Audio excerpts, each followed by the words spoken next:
Hi and welcome back to GM Runs Game.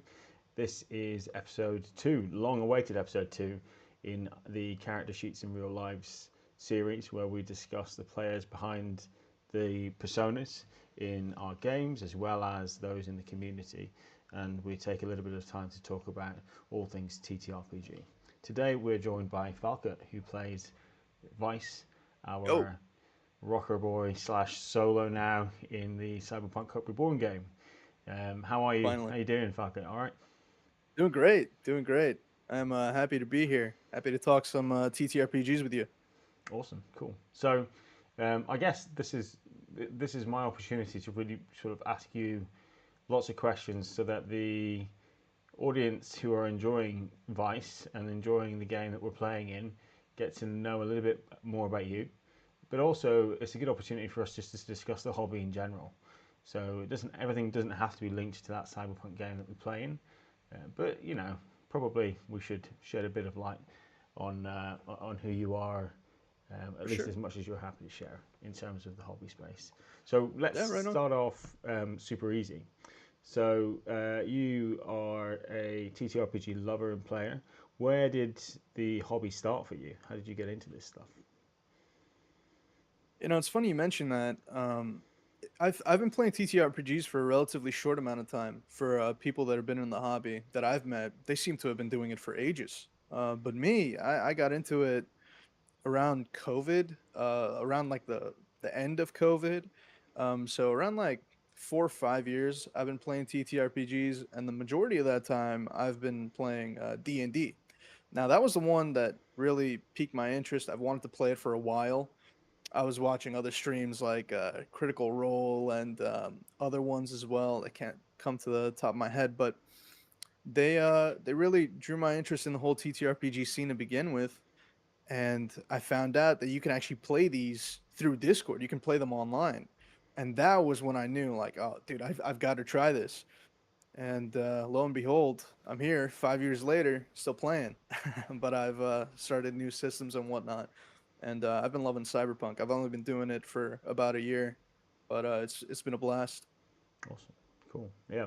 So that's quite interesting because I think probably um, the first person I will have spoken to that got in from the COVID critical role boom in terms of exposure of the hobby, Right. right?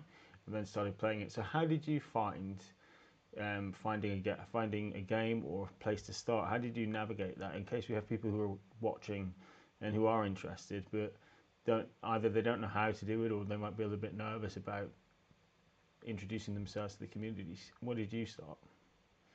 Yeah, that could be rather common. I've actually spoken to some people that I've tried to get introduced into the hobby amongst my like real life friend group, and it did not work out so well. Um, but for me, I was just so invested in getting this done at some point. I just really wanted to try it. And, I did a whole bunch of research. I started Googling things. I mean, the internet's your best friend in these sorts of situations. I started Googling, D&D, how to play, where to play, who to play with.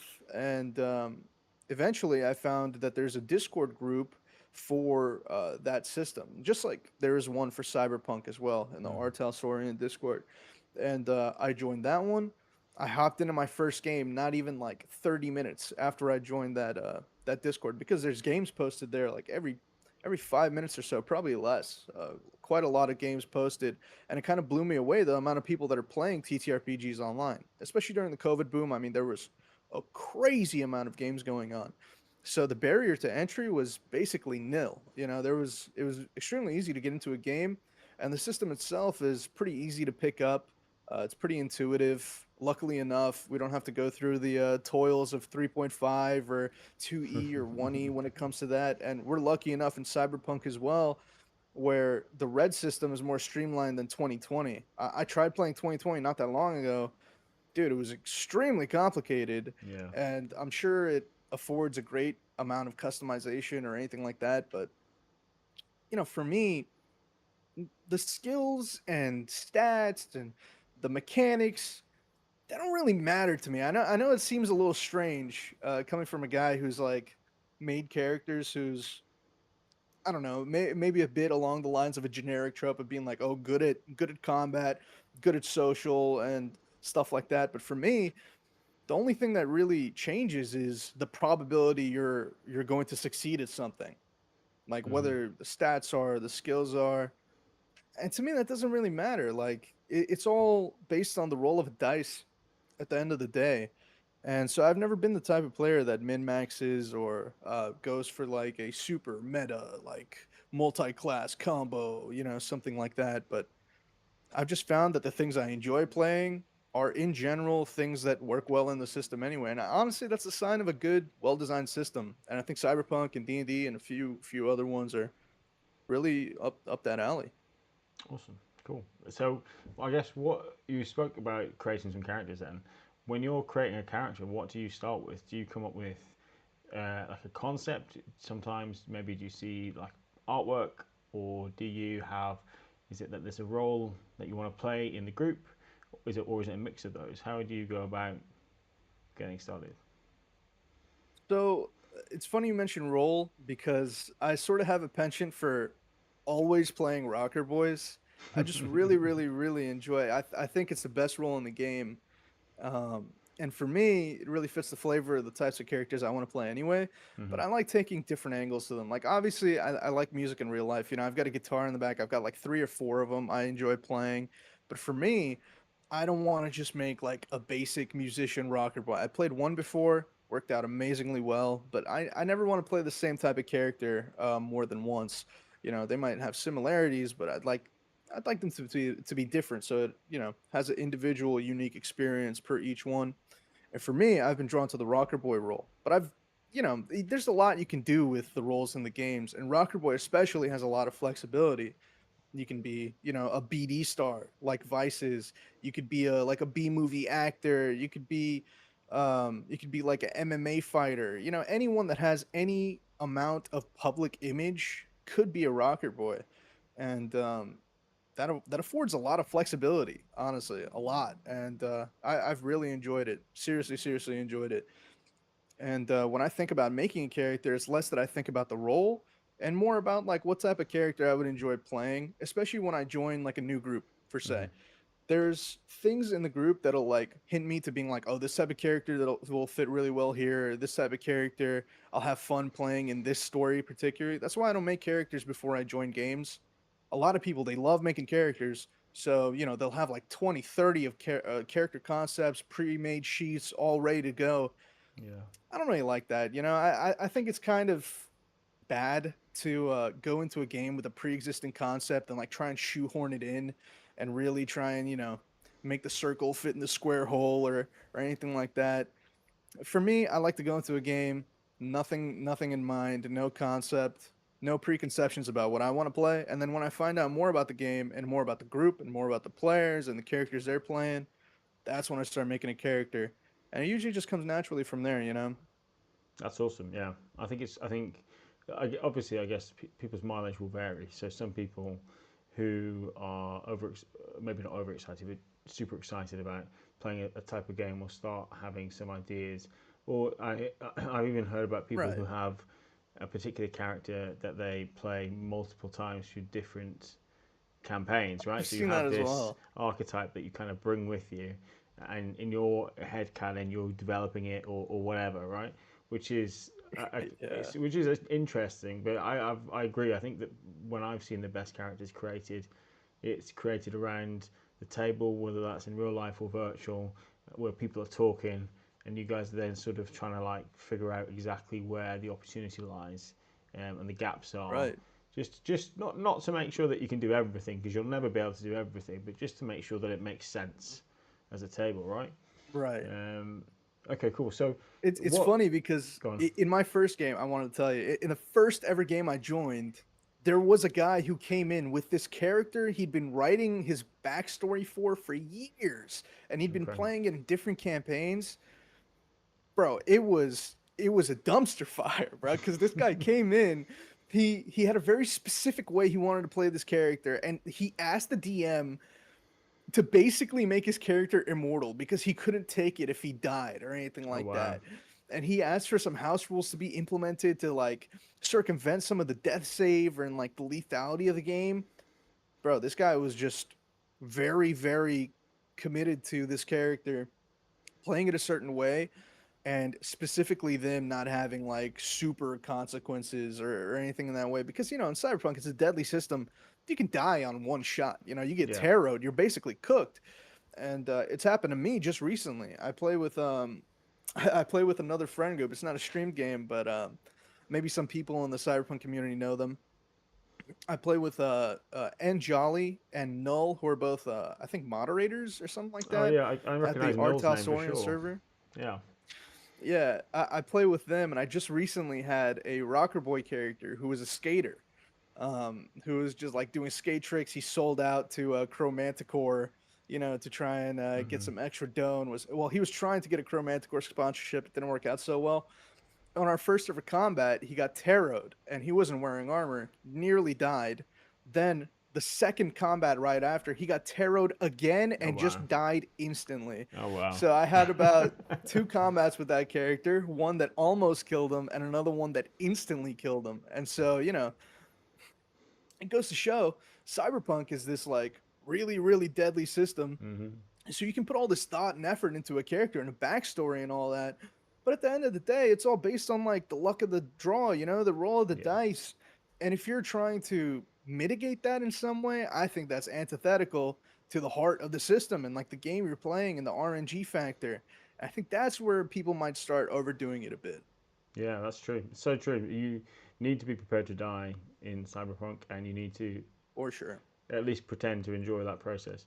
Uh, what um For what sure. made Cyberpunk stick out to you as a system to play? Because that Cyberpunk and D&D obviously very different vibes. Right.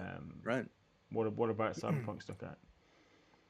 So I played the video game, and that's probably where a lot of Hmm. people were introduced to the cyberpunk concept as a whole. I played the video game, I loved it. It's actually what made me want to start playing guitar again, because a lot of the main character, what he does in that scene is like interact with a rocker boy, Yeah. Johnny Silverhand, and there's scenes where you're playing the guitar and all that, and the musical, like the scores in the game are done so well.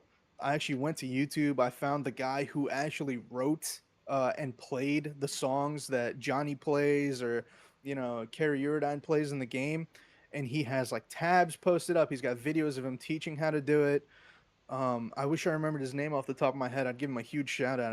I think it's I think it's like a Polish guy or something like that, just from the last name. Yeah, I think it might be. Amazing.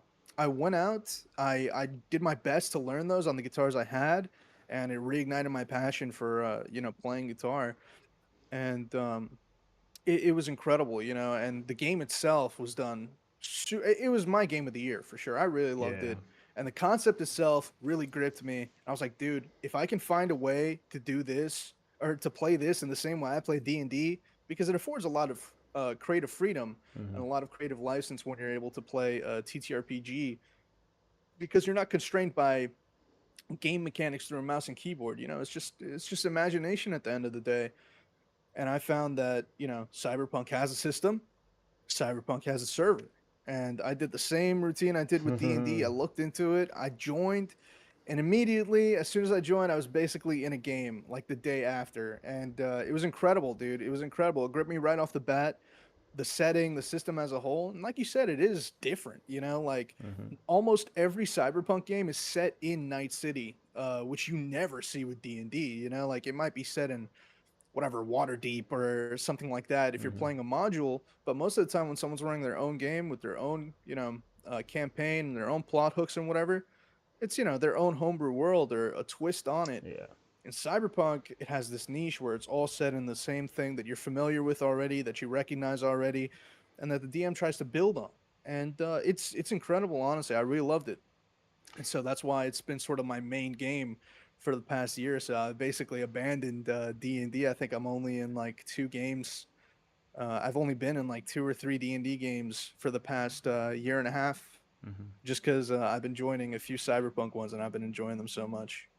Okay, so that's interesting. So how many games do you have? I have more questions based on what you just said to come back to. But Oh, sure. how many games do you find yourself playing on like a weekly or a bi-weekly? Well, at one time, I guess. Like, how many books do you read at the same time? How many role-playing games are you in at the same time? Uh, I've only I've only been in two different systems so far. It's just been D&D and Cyberpunk as like the games I've been in, Hmm. campaigns I've played in. I've tried other systems like I tried The Witcher. I played in one of those games. I tried the Call of Cthulhu, I think was Yeah. another one. That was okay. It wasn't super my speed. And I was really looking forward to trying Warhammer. Unfortunately, I wasn't able to find one of the games that I really wanted to play, which was Death Watch. Hmm. And unfortunately, it seems like there's a huge barrier to entry into the Warframe. I mean, the Warhammer games, because there's like a ton of rules based on the different settings, and a lot of people don't want to bother explaining that to new players. So they'll be like, "Yo, at least have like some information already gathered before coming in, and like know how to make a character at least and stuff like that." And bro, I don't know if it's I'm like too lazy or anything like that to do it, but I just could not figure it out for the life of me. And so I wasn't able to join the game, especially because a lot of the games in the server I found tend to be like play by post, which I'm not a huge fan of, Yeah, you I've know. never tried Play by Post. I think I also wouldn't be a huge fan of it, to be honest with you. But I think Right. like Play by Post kind of strikes me as like Cyberpunk 2020, or like lots of the old school OSR type stuff, which is that if you're in the mood for moving it slightly at a slightly slower pace and going through a bit more of the granularity and you're patient with it, then you can probably do some really awesome things. But that's Right. not necessarily the speed that I find myself comfortable sitting in all the time. Yeah, there. I think Yeah. I'm greedy with my time, which is probably Yeah. something that I should work on. But Dude, I'm not gonna knock anyone for how they enjoy the game, as long as it doesn't no affect, way. everyone else's enjoyment of it. But for me, dude, it's like torturous. It's arduous being like, yo, I write this thing and then I wait from anywhere from 30 minutes to like 3 days for the next reply to come, and then I type another thing. I'm like, bro, Mm, this is not good. And me, I'm not a fan of writing in general. I think you would know. I barely wrote a backstory. I don't think I wrote any backstory for Vice. I never write backstories in general. I'm just not a huge writer, and I definitely think that's why the reason why I've avoided play by post games, at least the majority of them. Majority of the reason why is just I'm not a fan of writing. How did you find The Witcher roleplay game? It was in the same server as the Cyberpunk game, the Okay. I mean, how did you get on with Artalsorian it? server. Did you enjoy it? Oh, I see. Because that's a system that I For sort of me, struggled with a little bit. I liked it. I think the game that was being run specifically just wasn't my speed. Hmm. The DM, I'm not going to knock the game at all. Obviously different strokes for different folks and all Yeah. that. For me though, the game had just like a super slow pace, like a snail's crawl. Sometimes the other players would want to spend an entire session planning on how to do something as opposed to just doing it. And at that point, I'm like, dude, why are you doing this? Like I just want to play the game. If we make mistakes, so be it. At the end of the day, this is a dice system. Like, why are you trying to like min max the percentages that we have to win as opposed to lose? Sometimes failing can be just as interesting as winning. It can be Oh, just for as sure. rewarding.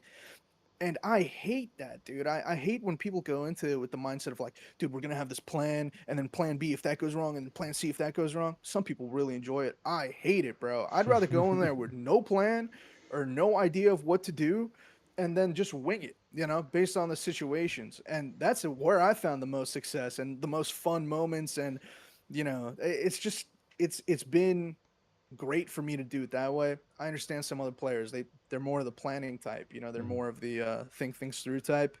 If no one could tell by the way I play Vice, I am not. I don't at all. I just go in.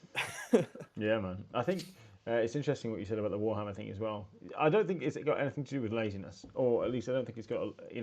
I guess only you can answer that.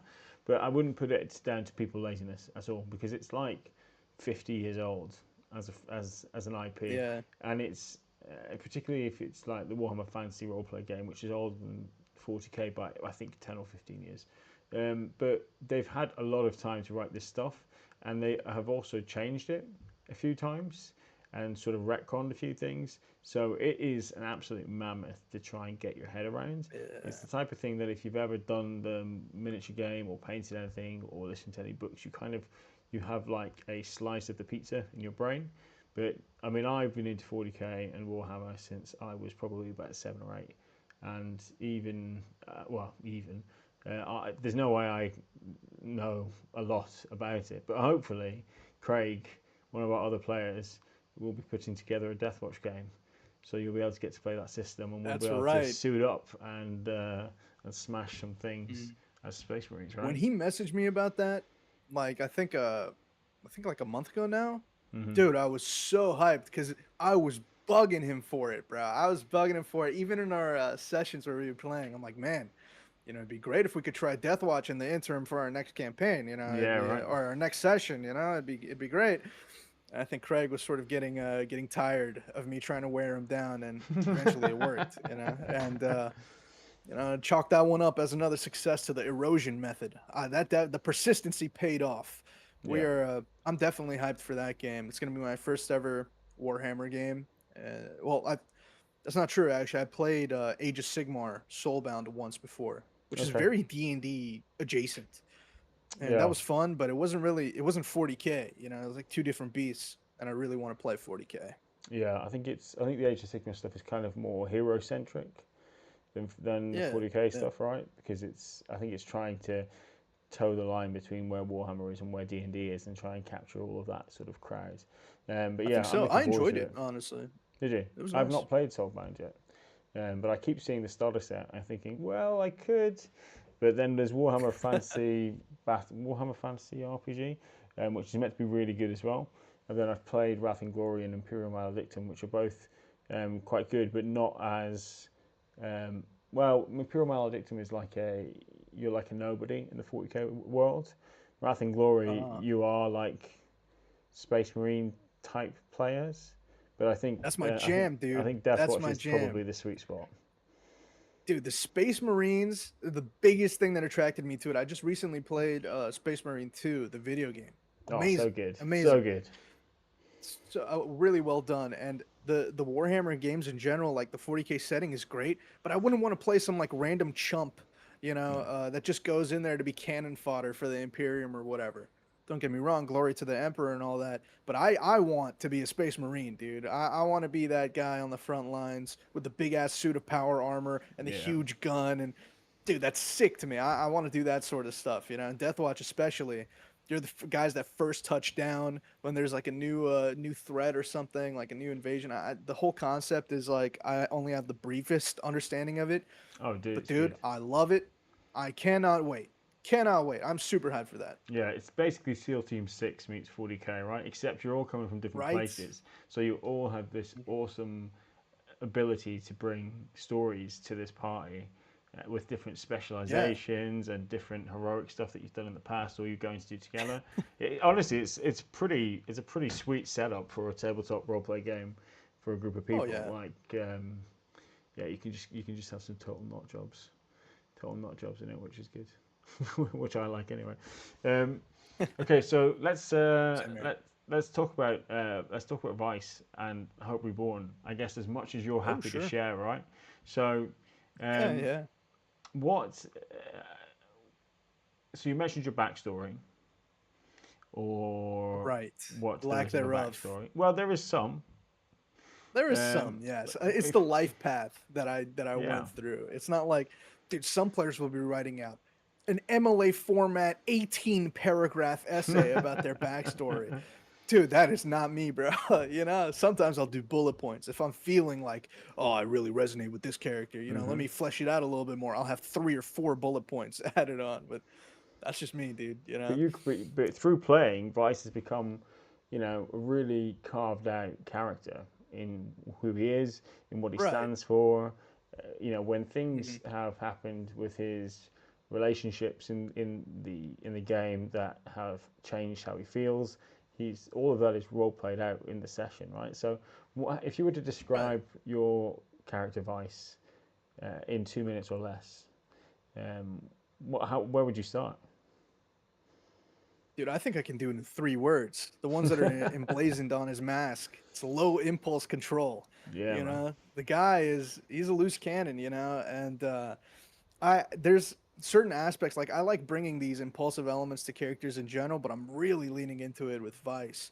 But that hasn't stopped me from just making a character that is more grounded than others. Like some people will play an impulsive character and it'll just be like, "Oh, dude, I don't give a shit if this character dies. I'll just make another," or Mm. something like that. But for me, I want the character to feel like grounded in some way, Mm. either to the group or to their certain personal interests, and that makes there be a stake. If you're just being impulsive for the hell of it, to be like, oh, dude, I don't give a shit about this character. My character don't give a fuck about nothing. Like, okay, bro, it's cool, but at the end of the day, there's not really interesting role play opportunities that can be brought about from that. At least I don't think. Maybe seldomly. But when you have a character that's like really reckless and throwing their life on the line for like even the simplest of things or doing things in like the most reckless way possible, but the character has like different facets of their personality that makes you think there's more to it than just that, or like Mm. why is the reason they're doing stuff like that. I think that's where the interesting role play things can occur. And for me, Vice is like this character that I've wanted to play in your game specifically because I thought to myself, dude, I want to make like a BD star, but I want to do it in like I don't want to do like just like the normal. Oh, this guy streams or something like that, dude. I want to make it the bloodiest possible. Like this guy is here, load up on all the combat drugs, go for the combat in the most hardcore way possible, and try and make a good flick. And for Vice, it's sort of like a bit of an excuse to be that like badass guy that to really let out his bloody vices per se Mhm. is the BD thing. Like he would be doing that shit without the BDs if it didn't pay for his bills or anything like that. And I don't know, it's very fun to play that character in this group we have particularly because we have such a wide cast of characters, Yeah, and Jet especially really balances him quite well, and I think he 13 as does. well. Yeah. And Omen obviously he's a bit unhinged at times, but he's sort of like the glue keeping us all together. The Yeah. paternal figure of the He is. group. He is very paternal, And isn't yeah, I wouldn't have leaned into the elements of him that I leaned into if it weren't for the other players in the other group. It goes back to what I was saying about making a character after you join a game and get a feel for it. Like if everyone else was this impulsive, unhinged maniac, I might make a character that's not. So we're he? not all Yeah. just one note, and it's more enjoyable to watch and also to play, and also brings about more interesting moments. But yeah, Vice has definitely been super fun to play. Huge props to you, by the way. It's been a great time in your game, Well, especially thank to you. the other players as well. Yeah. And it's definitely let me let loose a bit, Oh, and good. I've really Good. enjoyed that. Yeah. I think Rice has done exactly. He's come across really super well rounded and believable, which is good. And you're right. He fits in nicely to the table and the dynamic that there is at the table. So he's a sort of like a supercut BD star. Gets the footage, Right. sends it to his editor, works out like an awesome mixtape, BD mixtape style thing, and then Type gets it on thing, the yeah. market, right? So if you were to pick out your 2 highlight clips that would be on that first BD mixtape to tell people who haven't Ooh. seen any of the game, what 2 moments, in as much or as little detail as you want to share, what 2 moments do you think would reach that first trailer they'd maybe come across? The first that comes to mind is when we were going up against the truck full of red chromers, Yeah. and Vice stepped out into the street to play a game of chicken with it because he's an unhinged maniac and he was loaded up on 3 different stimulants. He really thought, yo, I could take this truck full of people. Let me do this. This is going to make for an awesome BD. And he ended up getting absolutely steamrolled by that thing. It cut off his leg, but the thing that made it really badass was when he picked up his own leg and started beating people up with it. That was amazing. That was I badass. really enjoy that. I think that's got to be like my number one of all time clip. Was going in and doing that with the truck full of red chromers. Who likes red chromers anyway? That was probably a bestseller. Yeah. Yeah, The that was other pretty badass. one, The other one, I'm stuck between the interaction we had at the parking lot with the Red Chromers again, Hmm. or when we went into that warehouse where Blank was making his BDs. Because Hmm. there were a lot of cool moments in the warehouse as well. He was dodging all the bullets, broke a laptop over some Oh, dude's did you? head, Didn't killing you have him. like you had like 8 people shoot at you, and you just like ate them all Dude, and I dodged them all or dodged something? all of them. It was great. It was great, you know? And I really felt like a badass in that moment, dude. I was like, yo, fate's on my side. I'm going ham, dude. Yeah, I'm throwing balls to the wall. And I went in, and I think everyone else stayed outside shooting while yeah, I went in with like 5 different guys, 6 different guys surrounding me, and just absolutely went ham. I think that's got to be a highlight reel BD as well. He's had some great ones. He's had yeah. some great ones. Those are my top two, though. Good offense and good defense, I guess, right? The two sides Absolutely. of your, and you have a coin as a character that sometimes you flip, I right? do. So that's Yeah, here, I your. have it here, actually. Check it out. That's heads, Badass. and that's tails. Nice. Pretty cool, huh? Yeah, I man. got a specific. Well, I had this laying around for a while, but dude, I thought to myself like, man, sometimes I don't want to be responsible for the decision that I'm gonna make. So Mm. I'm gonna flip a coin. You know, whatever it lands on, we'll go with that. Plus, I'm a Great. superstitious guy. You know, Oh, are sometimes you? I'll be like, leave it up to fate.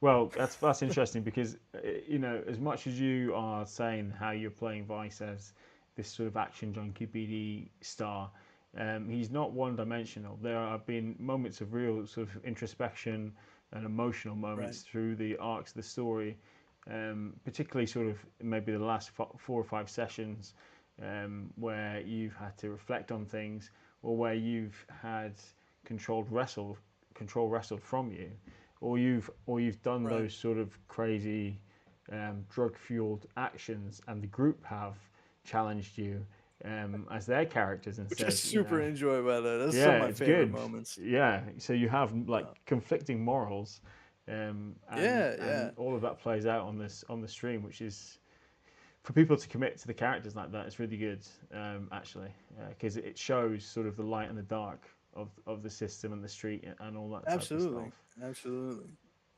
And So I go like, on. yeah, yeah. Go ahead. No, no, please do. I was just gonna say, it lends itself well to the role play elements of the game because, like a lot of people I've seen, they treat the game as sort of like a dungeon crawl. They'll go to Mm, like one gig to the other, and it's always just steamrolling combat, getting their money, getting new guns to do their other gig better, something like that. But I think the group we have really lends itself well to having these cool role play moments because of the cast we have and the characters they play and the way it all blends together. And I think we all have these, multi-dimensional characters with multiple facets to their personality. The underlying reasons why they act the way they do. I think that's ultimately what makes role playing them so fun mm. and what makes it entertaining not only to play but maybe also to watch. I'm a big fan of the group we have. A big fan of your DMing style, and honestly, I think with the way it's going, we're going to learn more about each other's characters. Maybe we'll pursue some personal goals along the way, and it's for sure. I think lining up to be an awesome time. Well, will it surprise you? I had this conversation with Craig. Craig from Urban Arcade, who plays Owen, our nomad, he was the first guest on Character Sheets in Real Lives, and we sort of did the opposite way around, where I went onto his channel with a video that's going to be releasing shortly, and he was sort of asking me some questions about some things, and I revealed in that it's through the campaign so far, everybody's backstories have been involved in different ways, right? So this one, I'm comfortable giving this little bit away. But for example, when you guys have been moving through different environments, some people's backstories or hints at their backstories have been spray painted on the battle map floors and walls. Ooh, Some of it like just really lightly sprinkled around. So you guys have been getting sort of scream sheets and stuff that have had little nods to a few bits, and I'm that's convinced true. nobody has really, uh, I'm convinced nobody's really clocked yet, and I'm looking forward to the Man, revelations. And then if you guys decide to look back at the stuff in your journals and everything like that, hopefully seeing breadcrumbs come together, or stuff like that. So everybody, I'm pretty sure everybody has had stuff like that. And I think you're right about the role playing aspect, because we all have different things as characters and as players that we want to do on different sessions that we arrive, right? Different sessions we Right. turn up to. And you guys are pretty good at sharing the limelight and going, okay, let's go and do some of this investigation stuff. Okay, let's go and do some of this more aggressive stuff.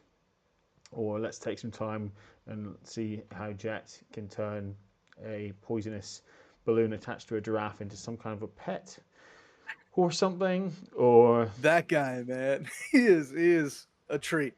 yeah, he's But good, man. no, He's dude, you know good. what? I'm gonna have to start paying closer attention to some of this stuff you're talking about. I usually gloss over some of that stuff, you know. And now that you've hinted at it, I might have to start giving a closer eye to some of these details. We'll see if Maybe I can't piece together a few things. sure. Maybe I'll Who do a knows? supercut when things are revealed, so you guys can sort of That'd go be dun cool. dun dun dun dun, and you can see. It's like a montage. Yeah, yeah, right. It'll be the Yeah. only way we can piece it together if it's back to back to back, laid in front of us. You know. So what? So apart from Cyberpunk and D&D, let's step back from Hope Reborn for a minute and come back to you. Have you got any systems? I know you said you want to play Deathwatch, that you've played some Call of Cthulhu. Absolutely. Are there some other systems that are on your list that you want to try, or that sort of are piquing your interest? Or are you happy where you are at the moment? So there are a few I wanted to try. Like I just recently tried Daggerheart, which is made Mm. by some of the members of Critical Role alongside some other guys at their own system. I want to play MCDM's Draw Steel, which is also Ooh. a system that's like I think similar, like in the same vein, but more combat oriented. I did some playtesting for them before with their talent class. It was Mhm. very fun. I found myself engaged in a few playtests. Just recently, I don't even know if well I don't know if I can speak on the most recent one I did, but like that's been really fun just playtesting new systems and like finding like new things. Like there's not anything particular that jumps out as me as like, yo, this is the one I got to try next. But whenever the opportunity is given to try something new in the TTRPG space, I leap at it, and I think it's important to try these new things to find out what it is you love Mhm. and why you love them. Because if you know the underlying reasons why something clicks with you, you can find the thing that's perfect for you. And like for me, I've been trying to follow those lines, and for me, Cyberpunk's resonated like 99% of the way there.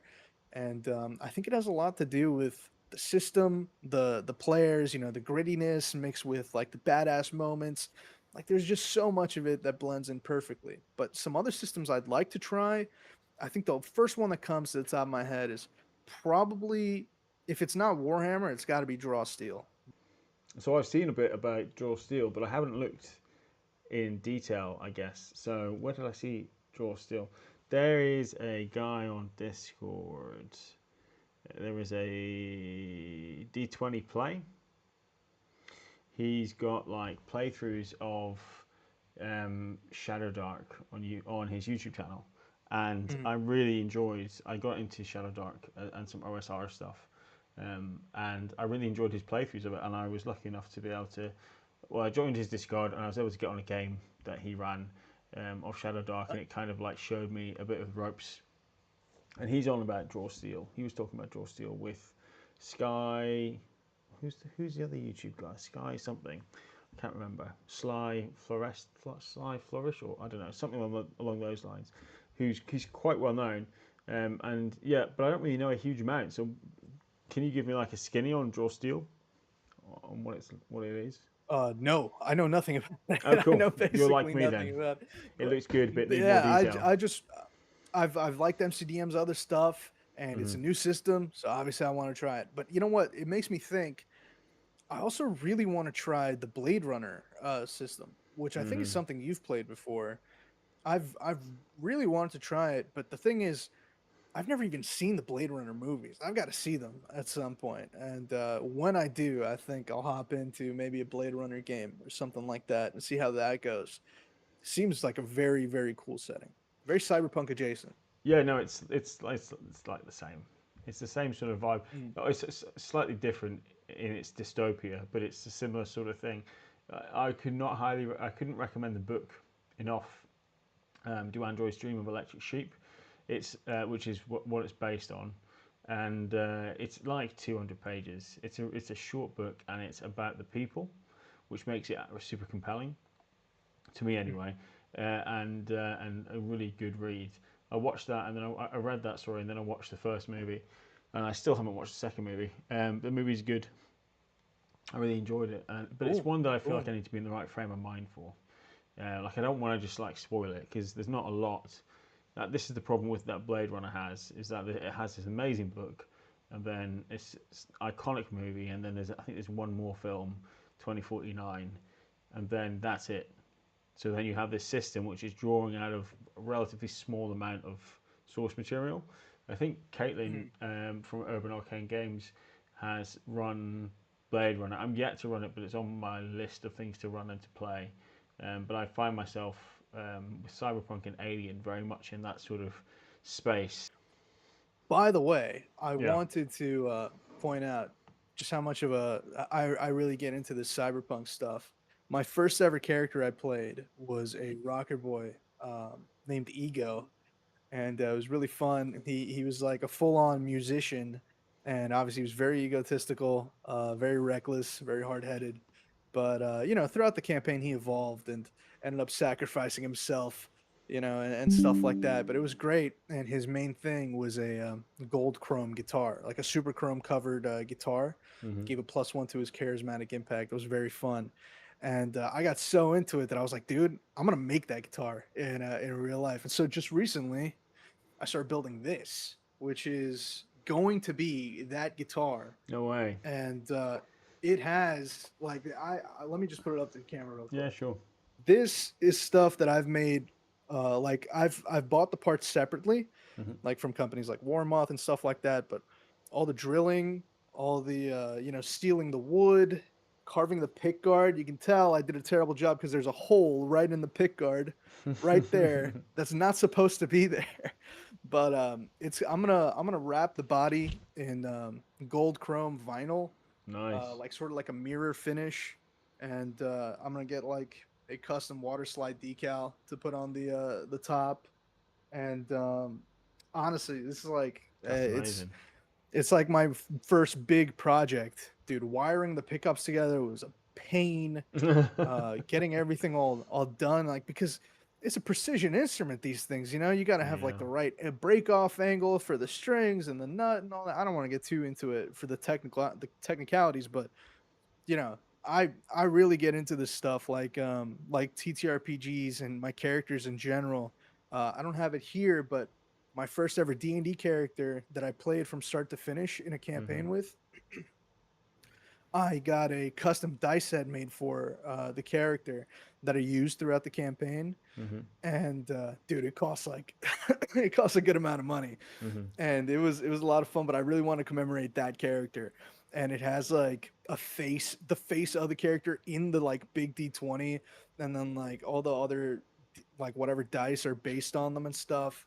And I don't know, man. I feel like for the first character, at least, I have to commemorate getting something done for them. So Yeah, with the that's first one, nice. it was the dice set. Now it's the guitar. For the third one, I gotta go big or go home. I don't know what it's gonna be or in what system, but this is definitely a passion project for me. I've been talking about it with my friends for a while, Hmm. the ones that I first made Ego with, and I gotta say, dude, that was a blast just playing that character from start to finish. And just recently, that group of players, we left that campaign sort of unceremoniously. The DM ditched us. He was like, "Yeah, I mean, you guys were amazing. That was great. Thanks so much." And then he was like, "I'm gonna run this same campaign for another group of people with the same plot." And we were like, "What? Like, what are you Wow. talking about?" Uh, and he's like, "Yeah, yeah, yeah. No, no. Like, I want to see what they do differently." And then we were all sort of left holding the bag. We thought like, "Yo, we're gonna play another campaign." Nope, not the case. Dude wanted to go and run the same concept for another group, and it Wow. is what it is, bro. You know, some Yeah. people enjoy the game in different ways, especially GMs. Like I've never DM'd a campaign before. I don't know what it is people find so appealing about it. I'll be honest with you. It seems like a lot of work, a lot of work, and things can go very wrong at any moment. And like I said, I'm not a big planner, so DMing for me is just not an option. You got to enlighten me a bit about why you started DMing and why it appeals to you. Um, I don't know. I like to see people around the table have a good time, and Mm. um, I like to. Do you know what? I actually don't know. I started as a player in a Wrath and Glory game, and then we Uh, played Savage Worlds after that, and we did like 8 week long campaigns.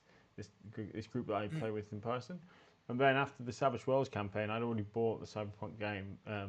I was hyped for 2077, and I bought the Red Book, and then I just decided that I was going to run just a campaign, and it was a whole heap of fun. But there were some car crash moments in it because it was obviously the first campaign, and people were I like, bet, dude. "Oh, we're just going to farm a bit of money, and then we'll be able to do lots of stuff." And I was like, "What? They've broken the economy? What?" So then they had to get robbed, and then all this stuff had to happen, and Right. it all ended, quite nicely, yeah, and I just had a really fun time, like creatively populating the world and having these story arcs. It's what do I like about it? It's just nice. I don't know. I It's just like the like world it. building that appeals to you, Maybe, and yeah. like the yeah, sure, I Plus, you understand that. guys can all Uh, die or live or whatever, and then in 10 years' time, Vice, the BD uh, artist, might turn up in one of my other games as an NPC hey, that'd be or cool. Let me know if he 13 does. or, I'll yeah, or guest anything like star. that. Do you know what I mean? Yeah, definitely. Yeah, Like, that'd be cool. it's just super creative. But the Alien one was really what sunk my teeth into it because I'm massively into horror, and which probably from some of the descriptions in our game you might get because they can get graphic at time.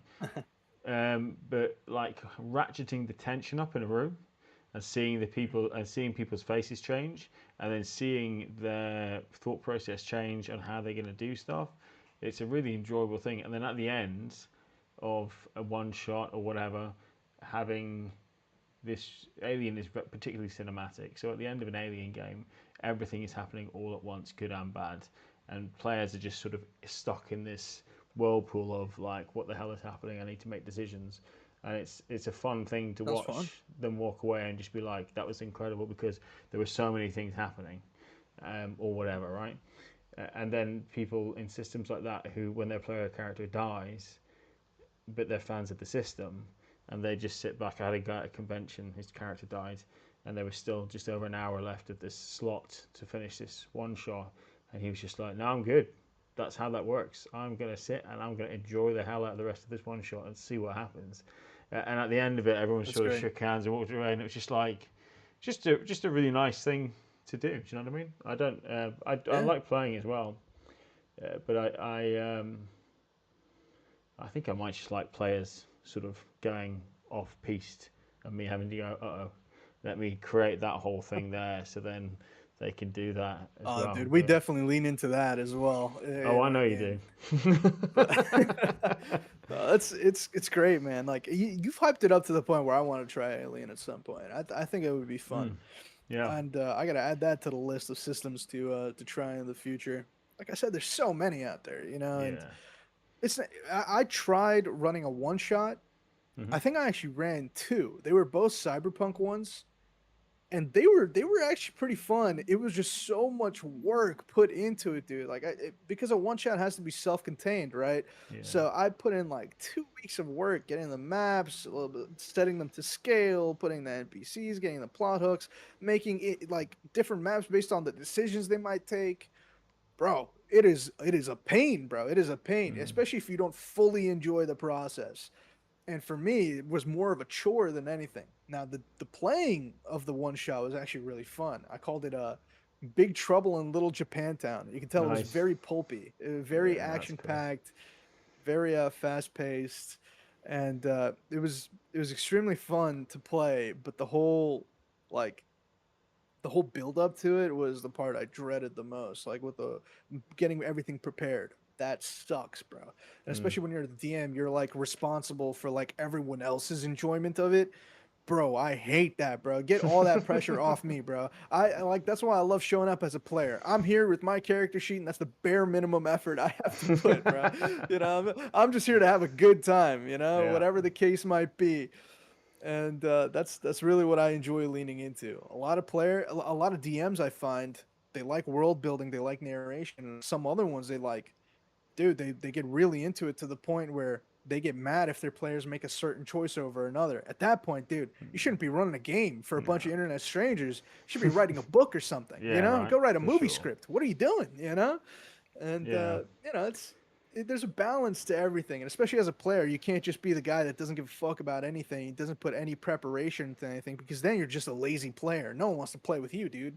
Your character's one note. You're doing everything just for the hell of it. To screw things over sometimes. And I Hmm. used to be like one of those problem players when I first joined. I can't really think of a person that wasn't when they first started playing because I Yeah. only thought about what I would enjoy and what I thought would be cool.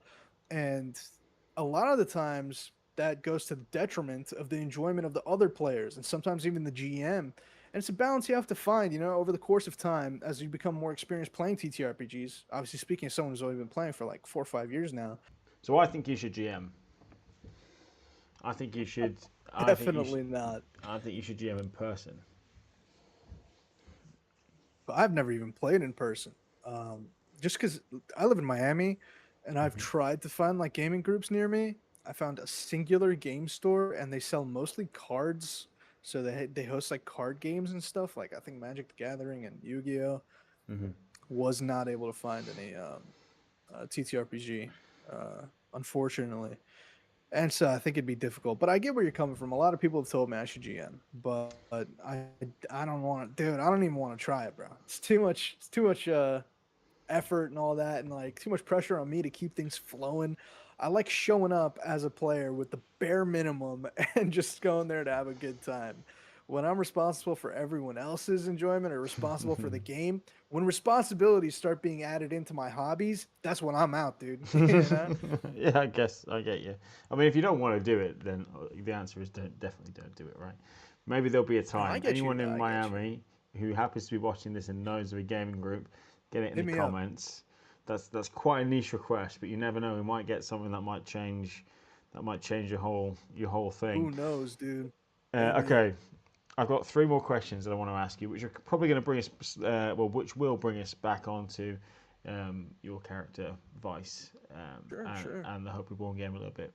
So the first one is for the table. If you could add, so we have four players. We've got a Nomad, we've got a Rockerboy solo, we've got a Nomad medtech, a Rockerboy solo, we've got a media, and we've got a tech, and we also have four very distinctive um, actual characters who play those roles. What do you Hmm. think? What one role, or do you think there's anything that's missing that a new person and a new role? Not that I have any plans to introduce anybody.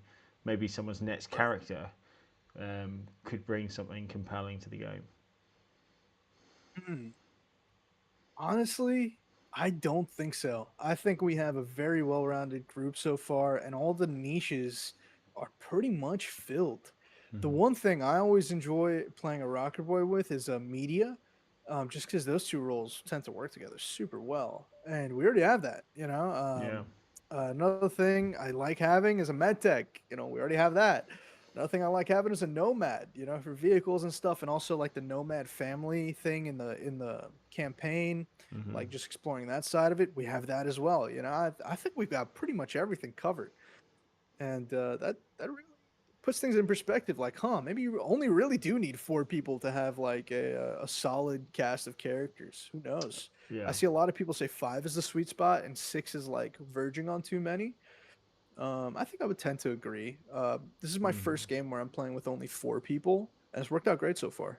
Most of the time it's five, but Yeah. five is yeah, Five works. I think five works well. With five people, you can deal with cancellations a lot better than with four right. people. That's for sure. Um, but then you still have a lot of people wanting to do stuff. And Cyberpunk is a system for all its strengths. The combat can slow down a bit when you go into initiative order. You know, it can Yeah, get a bit granular at that time.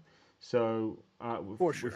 if you go to 5, then you can really start to feel it a bit. But there's definitely like 4.5, I guess, is spot on. If you could have such a thing, which obviously we can't. Mhm. Okay, cool. Is there okay? Pitch a side story or a one shot for the current campaign that you would be interested in exploring. Man, that's a tough one. I've always wanted to fight Adam Smasher. Okay, Now, that could be the that's gonna be ending episode. tough, I think. Yeah, yeah.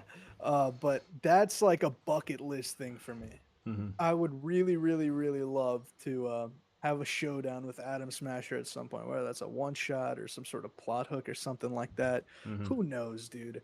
But I think it would be very fun, and it would definitely be like a very fulfilling moment for me, fighting the biggest, baddest dude in the cyberpunk lore, and maybe coming out on top.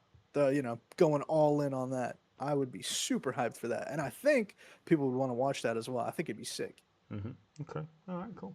How about what's a moment you hope your character gets to experience? Is there something that we Um, are moving towards, or something that we're not moving towards, that you think that you're looking forward to Vice going through? You know what? We are moving towards it. I like the direction Vice is heading in with one of his closest allies betraying him and selling out to the corpse. That's it ties in very well with the three sentences I have for his backstory. It ties in very well and the themes that explores and the direction it goes down. Because eventually, I don't want Vice to be grounded to just doing what he does for the BDs or for the love of it or just because he has nothing better to do. I want him to be grounded to the party. I want him to be grounded to the group. I want him to have connections that keep him grounded, that keep him going.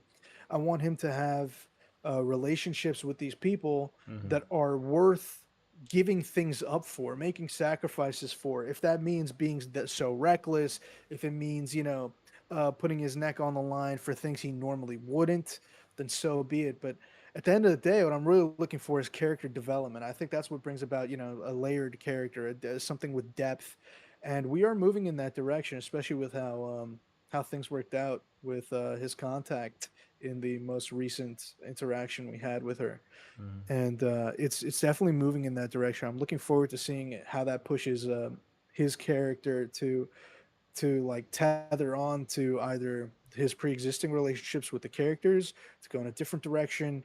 Who knows, And I think it was done expertly by you because we have a tech in the party who could be doing the BD things uh, already, and so I'd like for those two characters to come closer together and maybe have that be their thing as opposed to just Vice and this NPCs thing. Hmm. And I enjoy that as well, and I think that would be a great way to go forward into. And it happens that we're already doing it, Nice. So it's really great. I'm glad we're exploring that angle. Sweet. Okay. Cool. So then, I have one more question, which is a very Sure. selfish question. Well, I've thought of one more question, which is, Sure. if what's your so Night City's full of gangs. We have a new source book coming soon, right? Mhm. For Night City. What and our campaign so far for I mean we are about to be 10 episodes in, has been very Red Chrome Legion focused as like the tag Right. on thing to what the pre-written stuff is, right? So and that feels like it's coming to its conclusion or the conclusion of a chapter. Who could say where that's going to go? What is your favourite gang? Um, or what would I guess what would be some other gangs that you'd like to see in the game?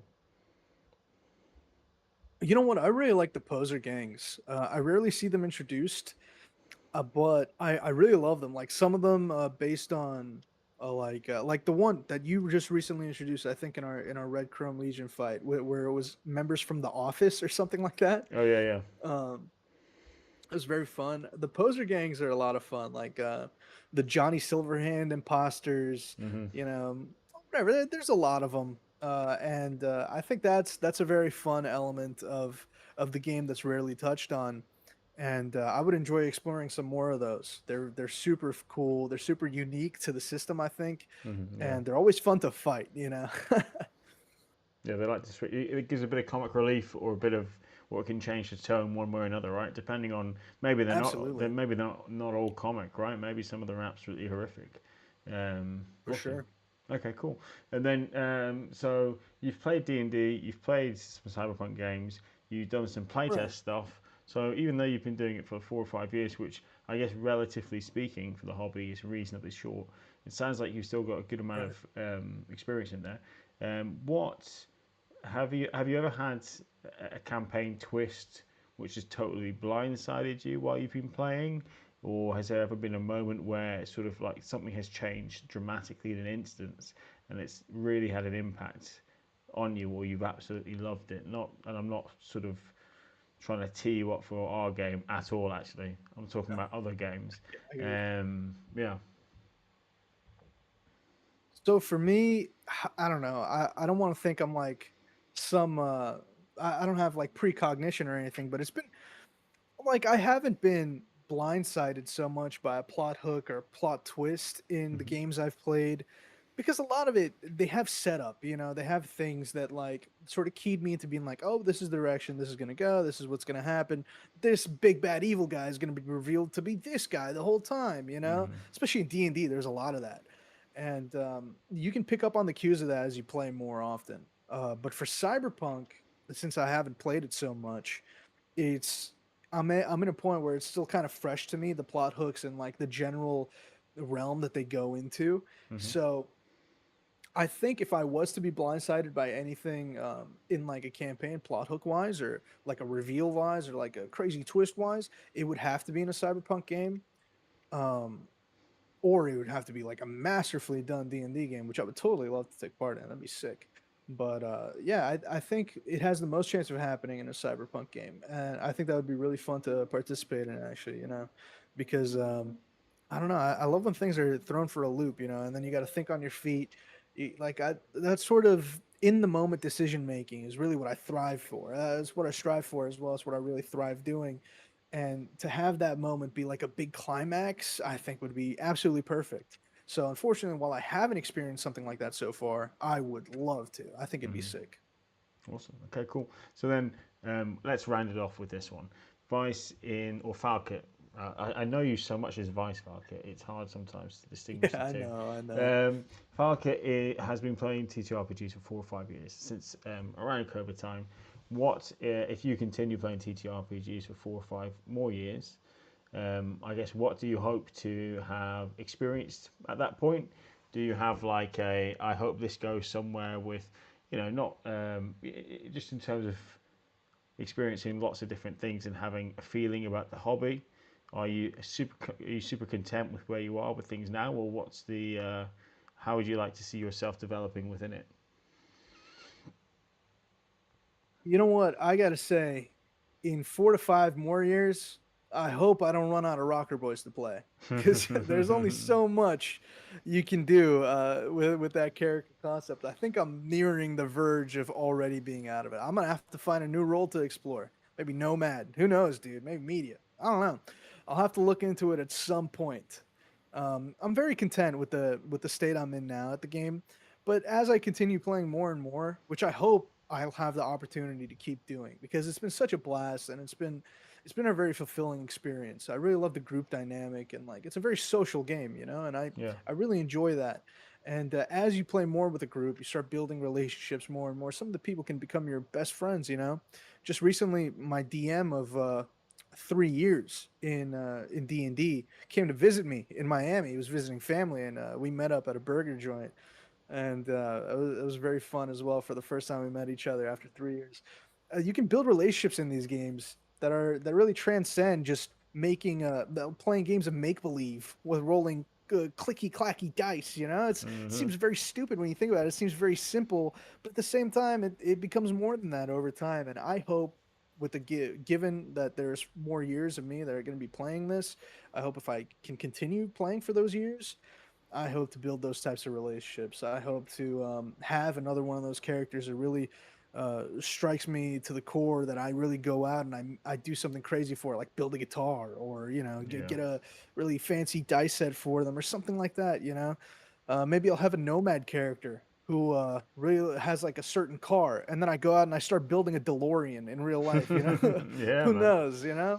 We'll see how it goes, man. I really enjoy doing those types of things, and I hope more opportunities like that present themselves over the years. And Yeah. if I continue meeting people like yourself and the rest of the players, I'm sure it will. You guys have been amazing to play with, amazing to work with, and I hope that we can continue doing so. I know there's been hiccups. Real life comes first, always a priority, Mhm. and there's going to be hitches along the way. Nothing's ever a smooth ride, especially when you're playing online. Just a bunch of random internet strangers.